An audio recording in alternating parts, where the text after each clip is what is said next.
आप सब भारतवासियों को विश्व की चौथी आंतरिक शक्ति बनने और चांद के दक्षिणी ध्रुव को चंद्रयान की रोशनी से पहली बार जगमगाने के लिए बधाई देता हूं। इस मिशन पे जितना खर्चा आया उसमें बॉलीवुड की 4 और ब्लॉकबस्टर्स बन सकती थी, मगर चंद्रयान इन तमाम का बाप निकला।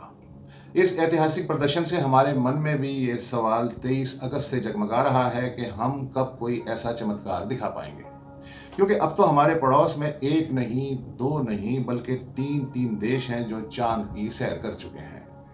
कुछ लोग ये भी पूछ रहे हैं कि इसरो से 1 वर्ष पहले पाकिस्तान में स्पार्को स्थापित हुआ था, पर 61 वर्ष में इसरो कहां से कहां पहुंच गया और हम कहां से कहां आ गए।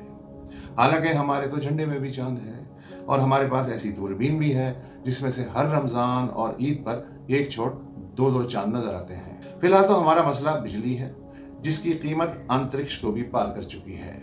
ऐसा नहीं कि बिजली की कोई कमी है, हमारी रोजाना जरूरत सिर्फ 28,000 मेगावाट है, जबकि हम आज भी 40,000 मेगावाट पैदा कर सकते हैं। मगर इसके लिए जितने पैसे का फर्नेस ऑयल, गैस और कोयला चाहिए, फिलहाल हमारे पास इतने पैसे नहीं हैं। वैसे भी हमारे रुपए के मुकाबले में डॉलर की कीमत 1 वर्ष में 125% बढ़ चुकी है। अगर पैसे हों भी तो ट्रांसमिशन और डिस्ट्रीब्यूशन लाइनों और नेटवर्क में बिजली का इतना लोड सहारने की क्षमता नहीं। अगर होती भी तो हम काहे को ग्वादर समेत बलूचिस्तान के कुछ तटवर्ती शहरों को ईरान से बिजली खरीद के दे रहे होते। परंतु जितनी बिजली इन पुरानी लाइनों में आ रही है, उसमें से भी 520 अरब रुपए की बिजली पावर प्लांट से मेरे घर तक पहुंचने से पहले ही रास्ते में जाया हो जाती है। जितनी बच जाती है उसमें से भी 320 अरब रुपए की बिजली लाइन में कुंडा लगा के और मीटर में हेरा फेरी करके चोरी कर ली जाती है, और जो चोरी नहीं करते उनके भी करोड़ों रुपए के बिलों की रिकवरी नहीं हो पाती। मगर जाया या चोरी होने वाली बिजली भी तो आखिर पैसों से ही बनती है। चुनाचे सरकार निजी पावर कंपनियों को इस बिजली के भी पैसे देने पे मजबूर है, जो पैदा तो हुई मगर उसका मुंह किसी ने नहीं देखा।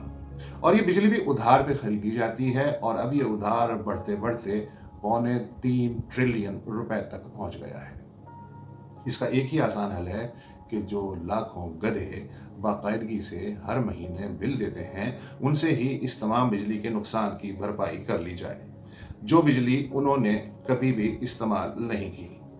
इसकी तरकीब यह है कि अगर आपने 100 रुपए की बिजली इस्तेमाल की तो उस पर 100 रुपए के टैक्स लगा के आपको 200 रुपए का बिल भेज दिया जाता है।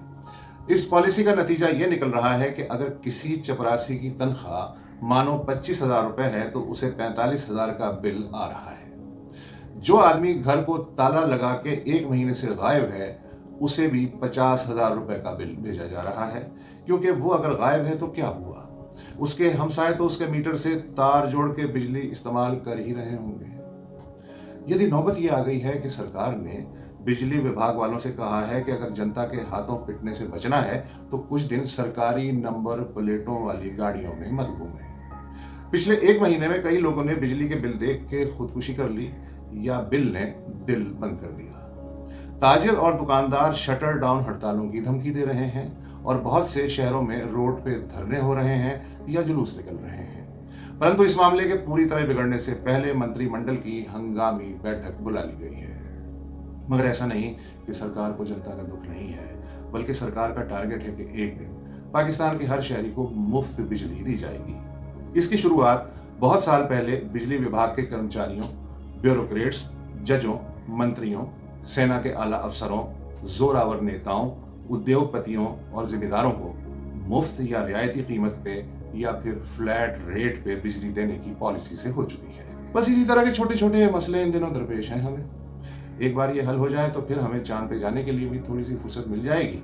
जब भी वहां पहुंचे, कोशिश तो यही होगी कि जहां चंद्रयान 3 उतरा है उसके बिल्कुल सामने पाकियान 1 भी उतर जाए, ताकि चांद पर भी वाघा अटारी बॉर्डर या सियाचिन जैसा मजा आ जाए।